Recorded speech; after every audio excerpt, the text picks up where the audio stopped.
ప్రభునందు ప్రియమైనటువంటి వారులారా, మన ప్రభువును రక్షకునైనటువంటి యేసుక్రీస్తు వారి యొక్క శుభనామములు మీ అందరికీ నా హృదయపూర్వకమైన శుభములు వందనములు తెలియజేస్తున్నాను. కొన్ని అనివార్య కారణాలను బట్టి గత దినం నేను మెసేజ్ అప్లోడ్ చేయలేదు, దయతో మన్నించండి.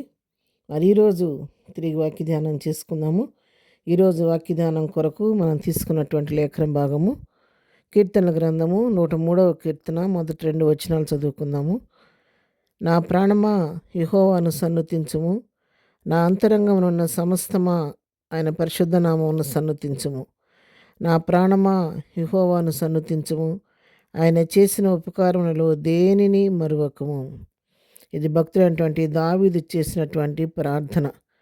దావీదు తన ప్రాణాన్ని హెచ్చరించుకొనుచున్నాడు. ఎవరికో ఇతరులకు, తన ప్రక్కనున్న వారికి, కుటుంబీకులకు, ఇరుగుపొరుగు వారికి చెప్పటలేదు ఈ మాటలు. స్వయంగా తన ప్రాణాన్ని హెచ్చరించుకుంటున్నాడు.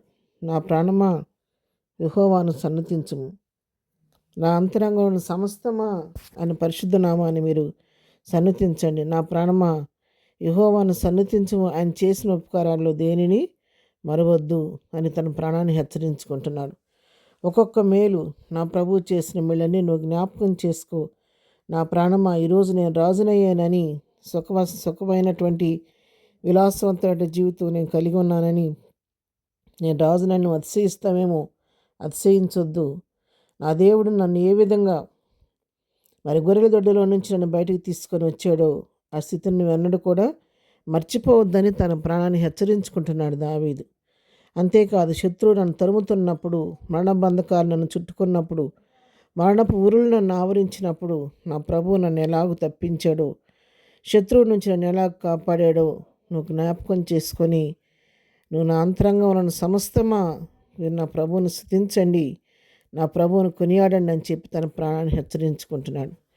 అవును ప్రియులారా, దేవుడు మన జీవితాల్లో చేసే ప్రతి మేలును మనము ఎప్పటికప్పుడు జ్ఞాపకం చేసుకుంటూ ఉండాలి. చేసిన మేలుని ఎప్పుడు కూడా మర్చిపోకూడదు. సహజంగా మానవులుగా మనం చేసే తప్పిదం ఏంటంటే, దేవుడు చేసిన మేలు అంతగా ఎక్కువగా మర్చిపోతుంటాం. కానీ ఏదన్నా శోధన వచ్చినప్పుడు, ఏదన్నా వ్యాధి వచ్చినప్పుడు, ఏదైనా క్లిష్టమైన పరిస్థితులు వెళ్ళినప్పుడు ఆ సమస్యను గురించి పదే పదే మాట్లాడటానికి ఇష్టపడతాము. పదే పదే ఆ గడ్డు పరిస్థితులను జ్ఞాపకం చేసుకొని వేదన చెందుతూ ఉంటాం. కానీ అటువంటి పరిస్థితుల్లో ప్రభు కృప ఎలా మనల్ని ఆదరించిందో అన్న విషయాన్ని మనం కొన్నిసార్లు మర్చిపోతూ ఉంటాము. దాన్ని జ్ఞాపకం చేసుకొని స్థితించడం మర్చిపోతూ ఉంటాం. కానీ ఎప్పుడైతే ప్రభువు చేసిన ప్రతి మేలు మనం తలపోసుకొని కృతజ్ఞత చెల్లిస్తూ ఉంటే, ప్రభు అనుకుంటాడంటే, నా కుమార్తె, నా కుమారుడు ఇంత చిన్న సహాయం చేస్తే ఇన్నిసార్లు నా నామను మహింపరుస్తున్నాడే, ఎంతగా కృతజ్ఞత చెల్లిస్తున్నాడు, అనేకమైన మేలు నా కుమారుడికి, నా కుమార్తెకి నేను చేయాలని దేవుడు ఎప్పుడు కూడా సంసిద్ధుడుగా ఉంటాడంట.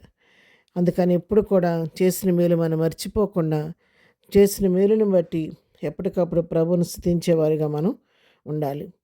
మరి అన్నీ కూడా జ్ఞాపకం చేసుకుంటూ ప్రభువును స్తుతించాలి. అంతేకాదు, ఎదుటివారికి చెప్పటం చాలా తేలిక, బోధ చేయటం తేలిక, ఇతరులకు చెప్పటం తేలిక. కానీ మనం హెచ్చరించుకోవటం, మన ప్రాణాన్ని హెచ్చరించుకోవడం చాలా క్లిష్టమైన పరిస్థితి.